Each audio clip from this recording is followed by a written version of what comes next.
दूसरे सभी सूखे नाश्ते से इसका स्वाद बिल्कुल अलग आता है। ये नाश्ता तेल नहीं पीता, साथ ही खाने में बहुत ज़्यादा टेस्टी और हेल्दी हो जाता है। साथ ही हम इसमें मैदा का उपयोग बिल्कुल नहीं करेंगे। भीगी हुई चने की दाल और ताज़ा मेथी से बना हुआ ये नाश्ता जब आप बनाकर खाएँगे या घरवालों को खिलाएँगे, आपको बहुत अच्छा लगेगा। और इसे आप पहले से अभी ही बना लीजिए, क्योंकि गर्मियों में मेथी नहीं आती है, मेथी सिर्फ़ सर्दियों में आती है। यहाँ पे मैंने तकरीबन 4 कटोरी जितनी मेथी ली थी, जिससे मैं चने की दाल भिगाऊँगी ना, उसी से मैं आपको सभी चीज़ बताऊँगी।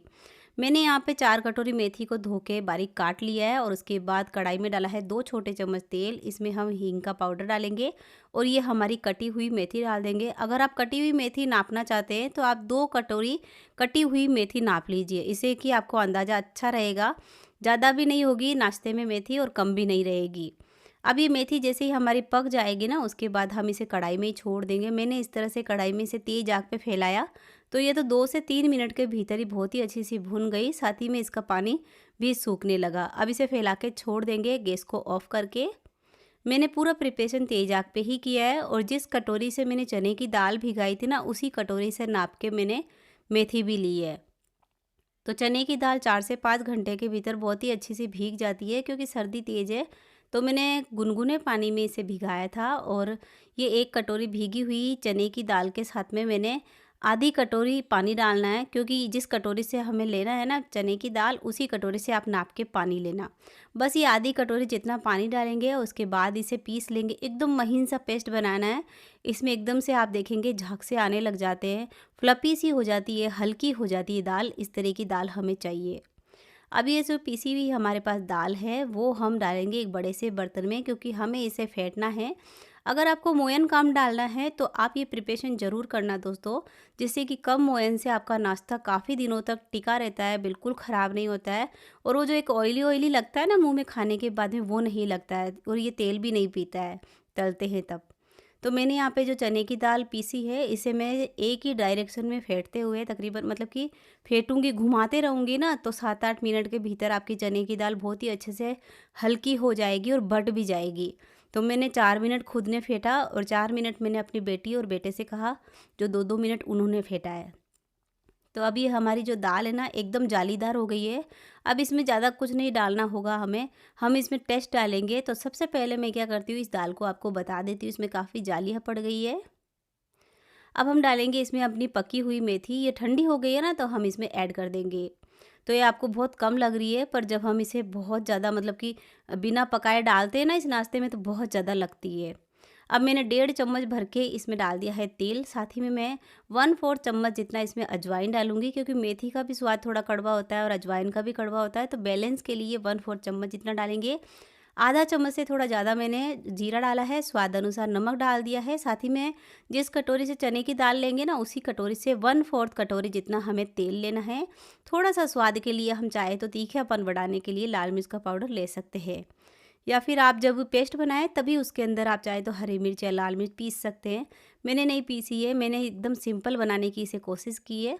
अच्छी तरह से सभी चीज़ों को मिला देंगे, फिर डालेंगे हम इसमें गेहूँ का आटा। तो अभी के लिए मैं इसमें 2 कटोरी गेहूँ का आटा डालूँगी और आप चाहे तो मैदा भी ले सकते हैं।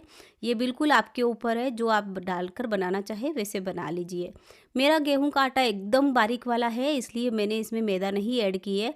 अगर आपके पास जो आटा है वो मोटा हो, तो आप इसमें मैदा ज़रूर डालना बैलेंस करने के लिए, या फिर मैदा वाली छलनी से आप गेहूँ के आटे को छान के यूज़ कर सकते हैं।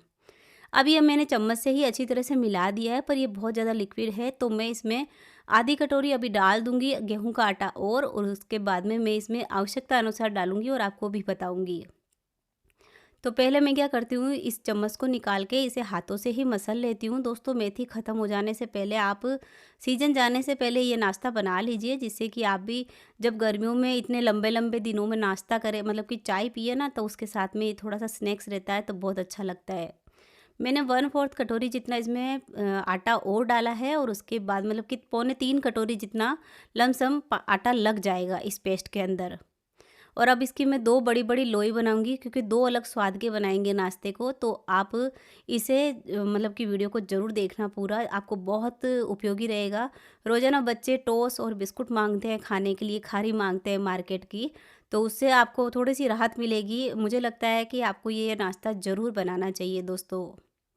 अब देखिए मैंने जो बड़ी सी लोई ली है ना, उसको मैं सूखा आटा लगा के एकदम पतला सा बेलूँगी। तकरीबन 3 से 4 बार मैं सूखा आटा लगा-लगा के इसे बेल लूँगी। तो छोटी-छोटी लोई से भी बना सकते हैं आप, और आप चाहे तो मेरी तरह बड़े से काउंटर पे बढ़िया सा बेल लीजिए। काउंटर को मैंने एकदम साफ़ कर दिया था, इस स्पेस को जहाँ पे मुझे ये बेलना है। अब मैंने इसे रोटी जितना पतला बेला है, और उसके बाद में मैं इस पे फ़ोर्क से इस तरह से छोटे-छोटे से होल कर दूँगी, फिर इसे काटना शुरू कर दूँगी। तो यहाँ पे मैंने इसके किनारे निकाल ली थी, अगर नहीं निकालती तो भी चल जाता। ख़ैर कोई बात नहीं, हमने किनारे निकाली है, उसकी भी हम लोई बना लेंगे। और अब इसे एकदम पतला-पतला काट के इस तरह से इसके नमक पारे काटेंगे। चने की दाल और मेथी के जब ये नमक पारे आप खाएँगे, आपको बहुत मज़ा आएगा। और दूसरा टेस्ट का तो जब आप नाम सुनेंगे ना, तभी आपको मज़ा आने लग जाएगा, पर जब बनाकर खाएँगे तब आप अपनी कविता को याद ज़रूर करेंगे। अब देखिए मैंने यहाँ पे आधा बैच एक साथ कढ़ाई में डालना है। कढ़ाई में जब डालेंगे तब आपको लगेगा कि ये तो बंध गया है, अब क्या होगा? यहाँ पे गैस को तेज़ रखना है इस टाइम पे, और जब हम इसे खोलेंगे ना फ़ोर्क से या फिर किसी चम्मच से, तब हम क्या करेंगे, गैस को तेज़ ही रखेंगे, और ये जैसे ही हल्के हो जाएंगे, मतलब बिखर जाएंगे ना, अब गैस को मीडियम कर देंगे बस। जब हमें इसे छोड़ना होता है तब हम गैस को मीडियम करके और इसे बढ़िया क्रिस्पी होने तक फ्राई कर लेंगे। ज़्यादा टाइम नहीं लगता है, 5 से 6 मिनट के भीतर एक बैच बहुत ही आराम से फ्राई हो जाता है। बिगड़ने का कोई चांस नहीं है, साथ ही बहुत ही क्रिस्पी बनता है। ख़राब होने का कोई चांस नहीं होता है, क्योंकि हमने इसमें मेथी डाली है, चने की दाल डाली है, और काफ़ी हेल्दी भी होता है। तो यहाँ पे दोस्तों ये जो नाश्ता है, जो मैदा का नमक पारा बनता है ना, उससे काफ़ी ज़्यादा यूनिक बनता है। तो पहले ये दोनों बैच मैं फ्राई कर लेती हूँ, और उसके बाद मैं आपको बताऊँगी कि आगे आप इसमें दूसरा टेस्ट कैसे ऐड्स कर सकते हैं।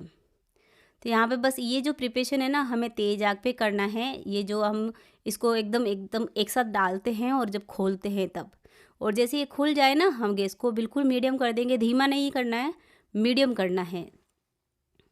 ये देखिए दोनों बैच हमारे फ्राई हो गए हैं, और जो बड़ी सी लोई हमारे पास में पड़ी थी एक और, उसको हम बेल लेंगे।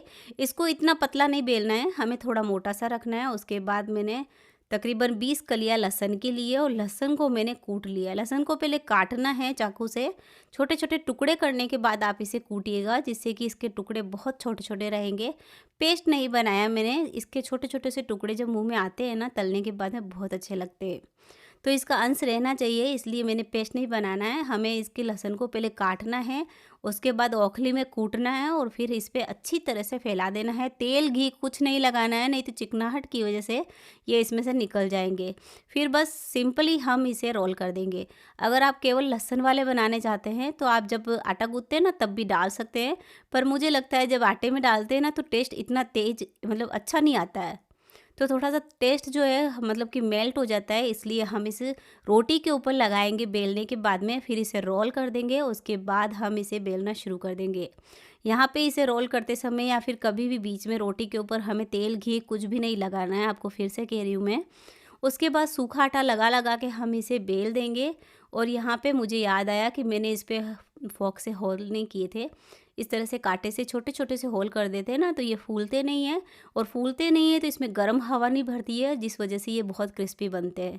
नहीं तो फूल जाने की वजह से हमारे नमक पारे कई बार सॉफ्ट भी हो जाते हैं डब्बे में पड़े-पड़े, इसलिए आप थोड़े से इस पे मतलब कि जो काँटा होता है उसे गोद दीजिए। अब बस सेम तरीके से हमें इसे मतलब फ्राई करना है। पहले तेज़ आग पे हम इसे खोलेंगे, और उसके बाद में हम इसे फ्राई होने देंगे मीडियम आग पे।